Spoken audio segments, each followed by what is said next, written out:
Welcome to Framing the Tech Minds. Today, we explore a fascinating topic: chemical reactions and equations, the science of how one substance changes into another. Physical versus chemical change. Changes happen around us every day. When ice melts, it's a physical change, no new substance is formed.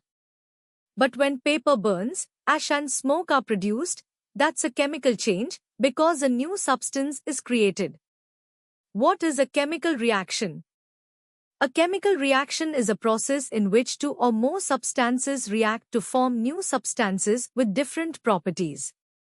These reactions occur everywhere, in cooking, respiration, rusting, and even inside our bodies.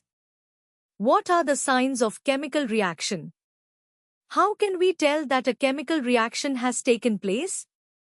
A change in color, the evolution of gas, change in temperature, or a change in state all indicate that a reaction has occurred. Now, we will see what is a chemical equation. A chemical equation represents a reaction symbolically. For example, magnesium plus oxygen gives magnesium oxide. The substances we start with are called reactants, and the new ones formed are products. Our next topic is balanced chemical equation. Nature always stays balanced, and so should chemical equations. A balanced equation shows that the number of atoms on both sides is equal. Example, Zn plus H, so ZnSO plus H dot. What is a combination reaction?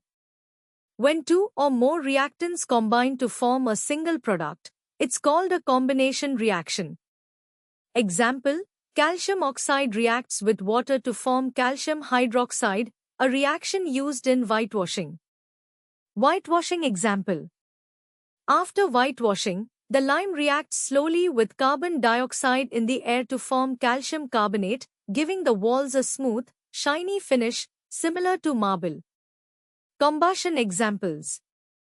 Burning of coal, natural gas, or hydrogen to form water, all are combination reactions that release heat and energy. Next, we will see about exothermic reaction, respiration. When we breathe, glucose reacts with oxygen to release energy. This process, called respiration, is an exothermic reaction because it gives off heat. Now, endothermic reaction. In some reactions, heat is absorbed instead of released. For example, the decomposition of organic matter into compost, an endothermic reaction that cools its surroundings.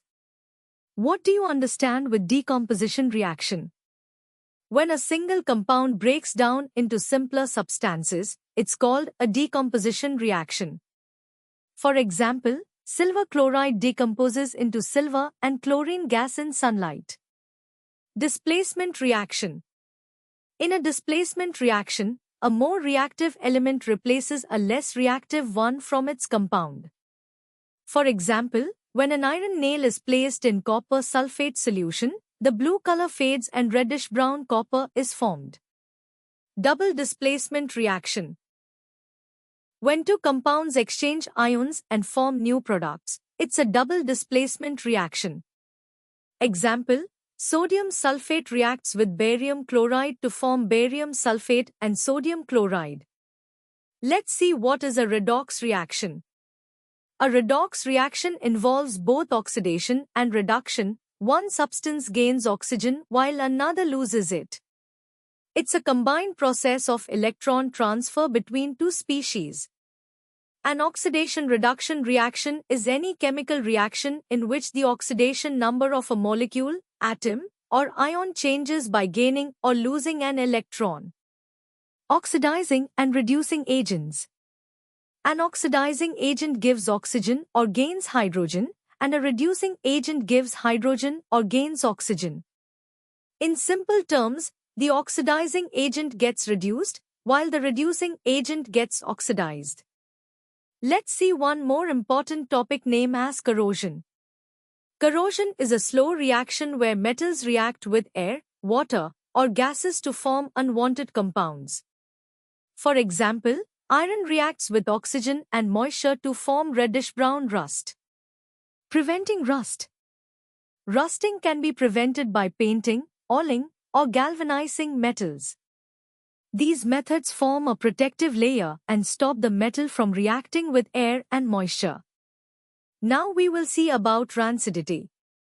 When oily or fatty foods are left in the open air, they develop an unpleasant smell and taste. This is called rancidity. It occurs due to the oxidation of fats and oils. How we can prevent rancidity?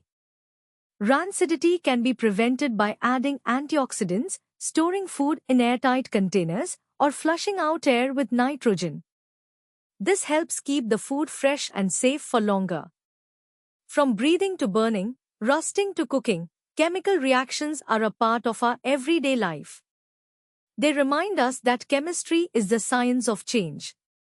Keep learning, keep exploring, only on Framing the Tech Minds.